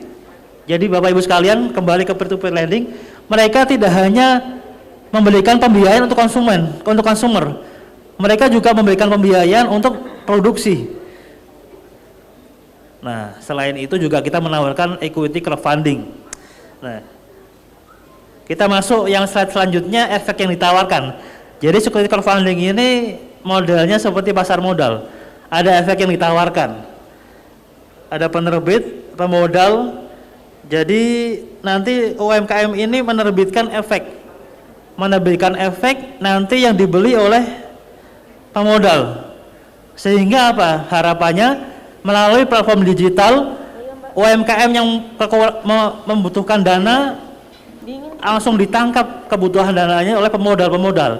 Sehingga harapannya UMKM ini menjadi tumbuh lebih luar biasa kembali. Dan selanjutnya di slide terakhir, kita dari OJK menampilkan uang aman, hidup nyaman. Ibu, kami dari OJK pesan hanya ada dua hal ini. Kalau ada penawaran investasi, kalau ada juga tadi menawarkan pinjol, ingat dua, legal dan logis. Sangat mudah sekali. Yang pertama legal, tanya dulu perizinannya. Apakah sudah ada izin dari otoritas atau tidak? Legal. Kemudian logis ini kalau memang ada yang menawarkan investasi, kemudian investasi umpama kalau di deposito ini bunganya 6,5% atau 3% per tahun, mereka menawarkan 3,5% per bulan. Nah, ini nggak logis juga tentunya. Ingat dua ya, legal dan logis. Kemudian terakhir, OJK sudah meluncurkan aplikasi namanya aplikasi portal perlindungan konsumen. Apakah kami bisa aman masuk dalam mall, kartu data kami di scan, berarti pindah semua kami punya data di dalam tempat memverifikasi kartu itu. Kami mohon saran. Apakah karena pengalaman kami kemarin ada teman bahkan mengatakan sebaiknya saya tidak usah masuk mall daripada kartu saya di scan. Baik, itu terkait dengan aplikasi ya? Iya, terkait aplikasi. Masih ada lagi, Bu? Keamanan. Ini menyangkut keamanan data privasi kami. Baik. Kalau untuk Ibu Ida, kami hanya punya satu kata, kami bangga bersama PIM. Makasih. Assalamualaikum warahmatullahi wabarakatuh. Waalaikumsalam warahmatullahi wabarakatuh. Terakhir, silakan Ibu yang berada di baris ketiga. Silakan, boleh langsung disebutkan pertanyaannya. Terima kasih Ibu Ketua PIM, Pak Bondan dan moderator. Ini agak sedikit banyak pertanyaan saya, boleh Mbak ya? Yang pertama kepada Ibu Septiana selaku Direktur informatika ya. Sedikit saya cerita Bu, saya 2 bulan lalu kebetulan bawakan materi di Balai Nasional Bantimurung Bulu Saraung. Di sana ada sekelompok petani madu. Kebetulan saat itu saya lagi membawakan materi tentang digital. Kebetulan saya adalah salah seorang instruktur di Balai Besar Kominfo Makassar Bu, dari University Muslim Indonesia. Jadi masalah di sana sebenarnya itu adalah mereka tidak ada akses Bu. Jadi kalau kita telepon itu tidak nyambung. Kalaupun by WA itu lama baru masuk.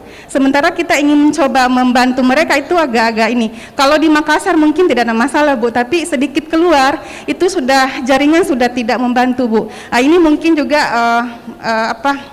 saya sampaikan kepada Ibu, ada mungkin jalannya supaya nanti bisa mereka ini pun bisa sama dengan kita di kota. Itu yang pertama Ibu. Yang kedua kepada Bapak Bondan, masalah pinjol ini Pak sudah sangat banyak kabarnya. Bagaimana cara membedakan yang ilegal dengan yang tidak ilegal Pak? Yang ilegal dengan legal ya. Karena gini Pak, banyak korban, jangankan masyarakat biasa, banyak juga yang PNS malah Pak yang kena. Kadang ada nomor kontak saya di teman itu kena. Dan itu kalau kita berpikir secara logika, mereka ini berpendidikan Pak, tapi kena juga. Nah bagaimana dengan masyarakat biasa? Mungkin ada selain tadi yang beberapa yang disampaikan tadi Pak, karena pada saat data sudah masuk, sudah terjadi peminjaman, itu nggak bisa lagi Pak, itu sudah terus-terus diteror oleh mereka. Mungkin ada trik lain selain tadi yang Bapak sampaikan ada 8. Kemudian Baik, selanjutnya Bu. Dua lagi Pak. Kemudian Pak gini, tadi ada beberapa skim yang untuk UKM. Mungkin adakah untuk mahasiswa? Kebetulan saya bawakan mata kuliah Technopreneurship. Itu ada beberapa kelompok usaha dari mahasiswa dan ini menjadi cikal bakal untuk mereka berusaha. Kemudian yang terakhir kepada Ibu Ketua PIM Sulawesi Selatan, selamat Ibu sudah mempersatukan kami yang dari banyak lintas. Ada satu yang dari dulu saya pikirkan sampai sekarang tidak terwujud, mungkin lewat PIM ini bisa terwujud, apalagi dari Sulawesi Selatan ini semua hadir ya. Ada ingin kopi, karena saya berbicara kopi ya, kopi selalu menyatukan orang, dan jadilah kopi yang walaupun sedikit tapi dia dicari orang. Bisakah terjadi dari hilir ke hulu itu ada semacam bisnis kopi khusus untuk perempuan? Dan kalau boleh bisa mengekspor, tapi ini brandnya perempuan. Saya kira itu. Terima kasih. Assalamualaikum warahmatullahi wabarakatuh. Terima kasih. Boleh kita berikan tepuk tangan untuk penanya kita. Baik, dan satu lagi ada penanya dari Zoom meeting. Ini untuk Mas Dias. Pertanyaannya, bagaimana menumbuhkan lingkungan yang baik dalam lingkup kecil agar kaum perempuan mampu menangkap ide kreatif dari dunia yang sedang berkembang ke arah digital untuk mampu dikonversi menjadi gerakan yang menghasilkan karya dan uang. Sebelum dijawab, saya mau ke Pak Bondan dulu. Ini hari ini banyak banget fansnya Pak Bondan ya, semua ibu-ibu pada nanya ke Pak Bondan. Kalau salah jawab ini bahaya nih ya. Oke, baik. Untuk yang pertama tadi Pak Bondan, OJK itu kewenangannya apa aja, apa yang membedakan dengan Bapepti? Kemudian selanjutnya terkait dengan akses pribadi yang ada di aplikasi itu gimana? Karena itu juga salah satunya nama ibu kandung tuh digunain juga nih ketika kita menjadi nasabah di bank. Dan terakhir, membedakan pinjaman online yang legal dan ilegal, dan untuk modal usaha bagi mahasiswa apakah ada OJK yang siapkan gitu atau gimana? Silakan Pak Bondan. Oke, terima kasih ya Winda. Iya. Kalau nggak salah terakhir acara PT IJK 2020 Iya, Ingat? Pak. Iya. Oke, terima kasih Ibu sekalian, sangat luar biasa sekali ini. Makanya tadi kami menyampaikan di materi nggak terlalu banyak supaya nanti berkembang di pertanyaan. Yang pertama dari Ibu Agustina dari Tanah Toraja. Ibu, alhamdulillah minggu lalu kami sempat ke Toraja Utara, Bu. Jadi Toraja Highland Festival. Jadi kami sekalian menyampaikan Ibu sekalian, bulan Oktober ini adalah bulan inklusi keuangan. Jadi OJK bersama dengan Lembaga Jasa Keuangan, Perbankan, Pasar Modal dari KNB di bulan Oktober ini menggenjot meningkatkan inklusi keuangan. Jadi dari Januari sampai Desember teman-teman tetap menawarkan produknya, tapi untuk Oktober ini gasnya langsung gaspol karena ini kita tetapkan sebagai bulan inklusi keuangan. Jadi Bu, terkait dengan OJK dan kewenangannya sudah diatur dalam pasal Undang-Undang Nomor 21 Tahun 2011. Di situ sangat jelas sekali OJK tugasnya secara ringkas adalah mengatur, mengawasi, dan melindungi. OJK siapa? Yang diatur dan diawasi oleh OJK, yang diatur dan diawasi adalah Lembaga Jasa Keuangan tadi, Perbankan, Pasar Modal, dan IKNB, Industri Keuangan Non-Bank. Yang ketiga, tagline OJK, OJK melindungi. Siapa yang dilindungi? Yang dilindungi adalah nasabah Lembaga Jasa Keuangan yang diawasi oleh OJK. Pak Bondan, kalau umpama anggota koperasi itu dilindungi OJK tidak? Kira-kira dilindungi OJK tidak, Bina? Dilindungi? Tidak, karena koperasi ini pengawasannya ada di Dinas Koperasi. Jadi memang ketika ada pengaduan, Ibu, kadang ada pengaduan masyarakat dari anggota koperasi disampaikan ke OJK. Nah, masyarakat berpikiran OJK mengawasi segalanya. Jadi memang kalau ada pengaduan itu kita sampaikan ke dinas terkait. Ibu sekalian, bedanya dengan Bapepti. Kalau Bapepti ini mengawasi perdagangan berjangka. Jadi sangat masing-masing otoritas memiliki pengawasan di masing-masing bidang masing-masing. Jadi seperti itu, Ibu Agustina, semoga bisa menjawab pertanyaan. Kemudian yang kedua dari Ibu siapa, Bina, tadi? Ibu Dala ya. Ya, Ibu Dala, yang kami hormati, selama pandemi, Pak Bondan, itu ada informasi kok, informasi di media sosial, Pak. Kita kalau menyeken kartu di mall, nanti data kita akan bisa diketahui banyak orang. Nah, yang pertama tadi dari Bu Septi sampaikan, kalau ada berita dicek dulu benar tidak ini beritanya, ya, hati-hati dicek. Yang pertama. Yang kedua, Ibu sekalian, tentunya kami dari OJK juga menghormati otoritas yang mengeluarkan kebijakan tersebut. Contohnya kalau kartu itu kan kemungkinan dikeluarkan oleh Dinas Kesehatan atau pihak terkait, pastinya kami melihat dari sisi pelindungan data nasabah, data masyarakat, harapan kami kelindungi juga. Tapi Pak Bondan, kadang ada hacker-hacker ya yang bisa membobol itu sistem. Nah, di Indonesia sendiri kalau nggak salah ada otoritas yang menangani terkait dengan sertifikasi. Jadi mereka melihat sertifikasi bagaimana resiko-resiko cyber bisa terbobol ini pasti ada. Itu ada lembaga sertifikasinya juga. Ada namanya Badan Cyber Nasional atau apa itu yang benar-benar bekerja sama dengan lembaga-lembaga supaya tidak data-datanya jadi terlindungi. Itu Ibu. Ya, yang pertama cek dulu benar tidak informasinya. Yang kedua, kalaupun ragu-ragu ya untuk sementara bisa belanja di tempat lain. Tapi kami meyakini Ibu, kalau memang ada otoritas yang mengeluarkan kartu itu di-scan ke mall atau apa, kami meyakini ini pelindungannya sudah maksimal. Oke, diharapkan perlindungannya maksimal. Untuk pinjaman online yang legal dan ilegal gimana Pak cara mengetahuinya? Mungkin boleh singkat Pak? Oke, Bida. Jadi memang untuk yang pinjaman online legal yang diawasi oleh OJK hanya mengakses 3 camilan, kamera, mikrofon, dan location. Ini yang diizinkan OJK untuk diakses oleh nasabahnya. Dan di peraturan OJK juga kita menekankan adanya kerahasiaan nasabah.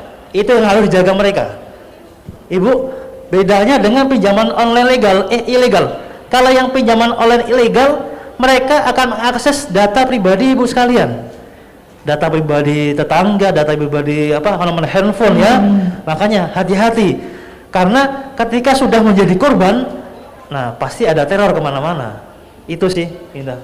Oke, baik. Nah, selanjutnya untuk Ibu Ida, tadi ada yang bertanya mengenai masalah kopi, apakah dari hulu ke hilir di Sulawesi Selatan ini bisa dibuat produk kopi yang dikelola khusus oleh perempuan? Apakah bisa seperti itu? Silakan Ibu. Ya, sebenarnya sudah ada ya di salah satu pengurus PIN Sulsel itu ada yang berusaha atau bertani kopi dan dia memproses dan dia juga yang memarketkan. Jadi hulu sampai hilir itu dilakukan oleh seorang petani perempuan, Ibu Eta. Sayang beliau tidak ada hadir di ruangan ini karena ada di luar kota. Tetapi kalau misalnya mau belajar lebih jauh tentang itu nanti bisa bertanya lebih lanjut kepada Ibu Eta, karena saya melihat sendiri beliau itu betul-betul mulai dari menanam, kemudian mengolah, sampai packaging, sampai memarketkan itu dihandle oleh beliau sendiri. Baik, jadi nanti bisa konsul juga ke Ibu Eta juga ya, yang sudah melaksanakan industri kopi ini. Selanjutnya saya ke Mas Dias, mungkin boleh singkat dijawab pertanyaannya terkait dengan bagaimana menumbuhkan lingkungan yang bagus dalam lingkup kecil agar kaum perempuan ini mampu menangkap ide kreatif dari dunia yang sedang berkembang ke arah digital untuk mampu dikonversi menjadi gerakan yang menghasilkan karya dan uang. Silahkan Mas Dias. Oke, ini gerakan wanita di era. Jadi saya pikir banyak banget yang bisa kita lakukan komunitas gitu ya. Dan gerakan-gerakan tersebut saya pikir ini sudah sangat luas sekali. Nah, yang penting adalah visi dan misinya kalau kita bicara gerakan kopi untuk membuat dunia dan semua lokal. Jadi visi-visinya itu sekarang jauh-jauh dari Gobri, jauh-jauh dari foto, jauh-jauh dari desa. Jadi saya pikir tetap gerakan-gerakan itu bisa tapi tetap kita harus punya visi apa yang kira-kira mungkin itu. Terima kasih. Baik, terima kasih Mas Dias. Boleh kita berikan tepuk tangan sekali lagi untuk ketiga narasumber kita yang luar biasa pada hari ini. Sayang sekali waktu kita sangat singkat. Semoga tadi semua pertanyaan-pertanyaan dari ibu-ibu yang udah hadir dan juga yang bertanya melalui virtual dapat terjawab oleh ketiga narasumber kita. Sekali lagi kami ucapkan terima kasih untuk Mas Dias Satria, founder Piknik Hub dan Jagoan Indonesia. Terima kasih juga untuk Bapak Bondan Kusuma selaku Deputi Direktur Kantor Otoritas Jasa Keuangan Regional 6 Sulampua, dan Ibu Ida Nurhari selaku Ketua Perempuan Indonesia Maju Sulawesi Selatan dan pelaku UMKM Perempuan Indonesia Maju. Baik, dan juga untuk tadinya juga ada yang bertanya ke Ibu Septriana ya. Baik, silahkan. Baik Ibu, pertanyaannya sangat baik sekali. Jadi kalau saya lihat, kenapa jaringan infrastruktur internetnya yang tidak terhubung ya Bu ya? Nanti kami akan hubungi Telkom, khususnya Telkom di sini, karena memang jaringan kalau yang minggu yang lalu memang ada kendala, tapi insya Allah saya akan hubungi Telkom Makassar supaya daerah Bertimurung, apalagi itu daerah wisata yang memang menjadikan suatu support untuk kita bisa melaksanakan destinasi super prioritas yang ada di Indonesia. Siap Ibu, terima kasih atas masukannya. Baik, insya Allah nanti untuk internetnya akan jaringannya stabil ya. Jadi untuk petani madunya ini gampang untuk mengakses informasi. Baik, terima kasih pastinya untuk Ibu Septriana Tangkari yang sudah menjawab pertanyaannya. Sekali lagi terima kasih untuk hadirin yang sudah hadir pada hari ini. Semoga perbincangan kita pada hari ini dapat bermanfaat untuk kita semua dan pastinya perempuan-perempuan yang sudah hadir pada hari ini juga terus berinovasi dan berkreasi untuk menghasilkan produk-produk yang memiliki kualitas produk dengan kualitas yang bisa nantinya dijual, pasti untuk para customer memiliki konsistensi kualitas produk yang tadi disampaikan oleh Ibu Ida, dan pastinya juga ibu-ibu yang hadir di sini hati-hati kalau misalkan berbicara mengenai pinjaman online yang legal dan juga ilegal, tadi udah disampaikan ya. Pastikan pilih pinjaman yang legal yang punya izin dan diawasi oleh otoritas jasa keuangan. Dan pastinya juga untuk perempuan-perempuan muda tadi udah disampaikan oleh Mas Dias, bagaimana ketika kita punya produk, khususnya para pelaku UMKM ini, produk kita berbeda, unik dibandingkan dengan yang lain, sehingga orang tertarik untuk membeli produk kita. Pastinya kita bersama-sama optimis bahwa perempuan juga bisa untuk menumbuhkan ekonomi dan berpartisipasi dalam UMKM digital khususnya di era pandemi ini. Dan pastinya kita sama-sama mengapresiasi para pelaku UMKM sama seperti yang dilakukan oleh Presiden Joko Widodo yang juga meresmikan gerakan nasional Bangga Buatan Indonesia pada tanggal 14 Mei 2020 untuk mendorong national branding produk lokal unggulan yang pastinya juga bisa kita lakukan bersama. Pokoknya kita harus bangga buatan Indonesia. Terima kasih sekali lagi kami ucapkan Bapak Ibu yang sudah hadir secara langsung dan juga secara virtual. Wabillahi taufiq wal hidayah. Wassalamualaikum warahmatullahi wabarakatuh. Saya mau dengar suaranya dong yang ada di sini. Boleh minta tepuk tangannya yang paling meriah? Masih ingat ya Lelia suara Kominfo? Sekali lagi, 3, 2, 1, suara Kominfo. Oke, kalau saya mengatakan perempuan Indonesia maju, ibu-ibu boleh jawab dong, selalu menginspirasi, setuju? Oke, kita mulai. 3, 2, 1, perempuan Indonesia maju, selalu menginspirasi. Boleh tepuk tangan untuk perempuan yang hebat pada hari ini. Terima kasih. Sekali lagi selamat siang dan sampai jumpa.